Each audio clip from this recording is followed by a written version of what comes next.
Hello.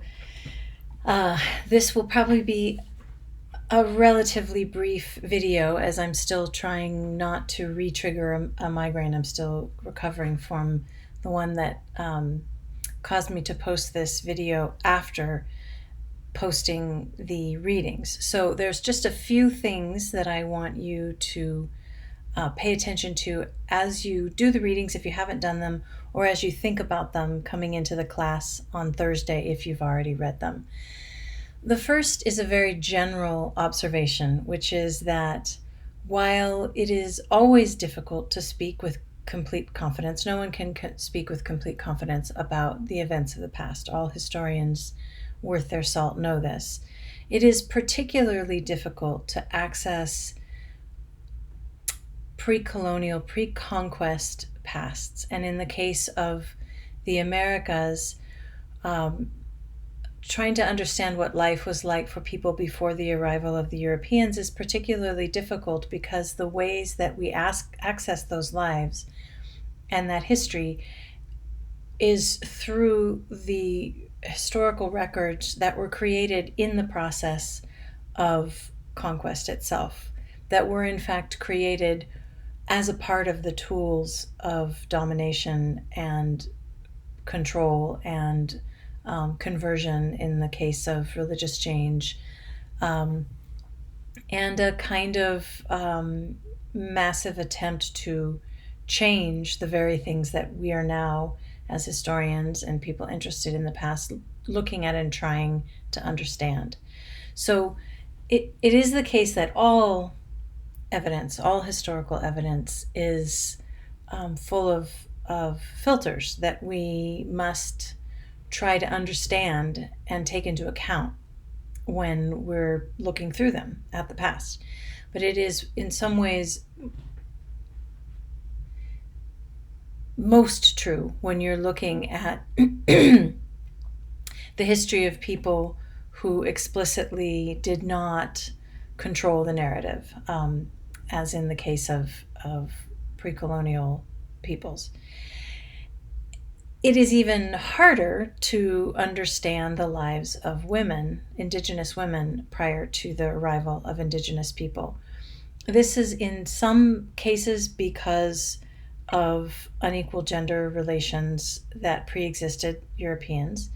In other cases, it may not be that it's so easy to say that men and women didn't have that there was a radical difference of power between men and women in indigenous societies, but rather that the sphere of power, the sphere of influence that women had most visibly was not the sphere of influence that made it into the record, either because it was less of a public sphere already as conceived of by the indigenous people themselves, or, as is the case in many examples, it was not recognized by the Europeans who left and created the documentation through which we have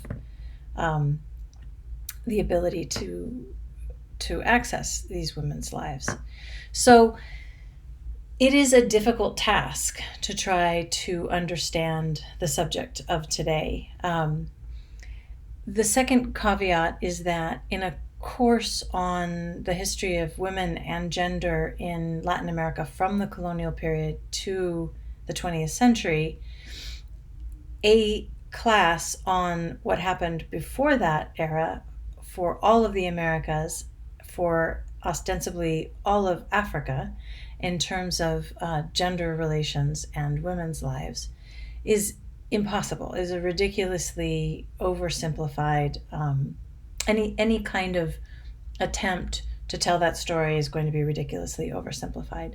But that doesn't mean that we ought not to address it and to at least call to mind some very important distinctions between gender relations and gender systems in the pre-colonial Americas and in Africa, in the various nations of Africa, in the various regions of Africa, prior to contact with Europeans. So the two articles that you have today are trying to do an impossible task. They're presenting a kind of survey.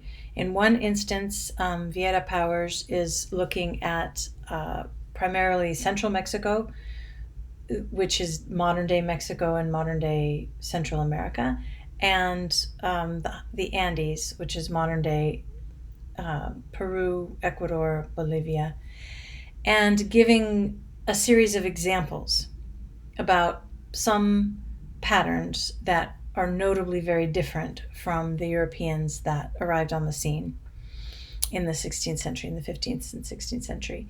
And then Sokolow is actually trying to do an even broader survey to talk about gender patterns in the Americas and also in parts of Africa that are significant in terms of the people who arrived in the Americas. What I'd like for you to do is try to avoid getting caught in the obvious oversimplifications, and I'm going to give you a few pointers as you read. One, try to notice patterns. Try to notice when either of these scholars is attempting to address particular patterns and describe them in a certain way. Notice then when that same author offers specific examples that may seem to contradict those patterns. When you notice those kinds of contradictions, ask yourself what that contradiction is about. Is this an instance of a general pattern contradicted by an exception? Is it contradicted an imperial pattern or a large state pattern contradicted by a local specific or a local pattern that is actually explicitly very different from the imperial pattern? Or is this just an example of the ways in which any generalization is not going to fit very well for for all the specifics that we want to look at? So first take notice of that and think critically about the patterns and ask yourself what seems to fit and what doesn't seem to fit, and what the terms that these scholars use clarify and what perhaps the terms that these scholars use obscure. The second thing I'd like for you to notice is notice your own reactions. Are there moments in which you're saying you have evaluative judgments about the descriptions of gender relations that you're seeing? Notice when you think it's strange. Notice when you think it seems particularly different from something that you're familiar with, but also notice when you think, oh, that seems good, or oh, that seems bad, this seems oppressive, or this seems liberatory, or oh, this seems, like a really bad way to live, I wouldn't like that, or this seems like a better way to live, I would like that. Notice when you have those kinds of reactions. Don't stifle them. Notice them and in fact write them down. I would like to suggest that you make a list of these times, and then later when you're done reading, go back and look at the moments that you had those kinds of evaluative judgments and ask yourself why. Again, this isn't to say that you're wrong and to critique your opinions, but to highlight what sets of values, what cultural constructs, what assumptions, what truths that are your truths are shaping these evaluative judgments. And when you notice that, you might say to yourself, well, I'll give you a really oversimplified example. Well, I think it seems bad that women are confined to this sphere and men are allowed to be in this sphere. And I think that's bad because I think human beings should be able to choose the life that is closest to their heart, or something like that. So then when you go back and you notice that, what assumptions are under there? Well, first of all, maybe there's some assumptions about one sphere being confined and the other sphere being allowed, perhaps. There's also assumptions that, maybe you really wouldn't want to let go of, that are about the idea that people should be free to choose their destinies. What's underneath that assumption? A particular way of thinking about human beings, perhaps. A particular way of thinking about human beings' relationship to society. A particular way of thinking about the cosmos, that people have free will, that people have choices, that are not dictated by the day they were born, by the movement of the stars, other sorts of things. In other words, if you notice where your assumptions come in, you'll immediately start to ask questions about the time period and the place that we're starting to learn.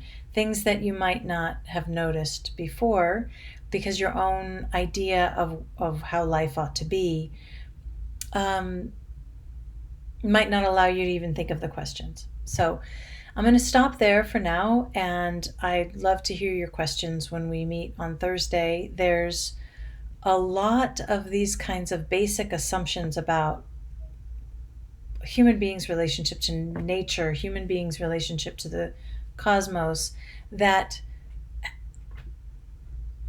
shape our understanding of gender and our understanding of other people's gender relations. So hopefully we can raise some of these assumptions that you brought to light, and I can tell you what I know and what we collectively as historians, archaeologists, anthropologists think we might know about this complicated subject. Okay, see you soon.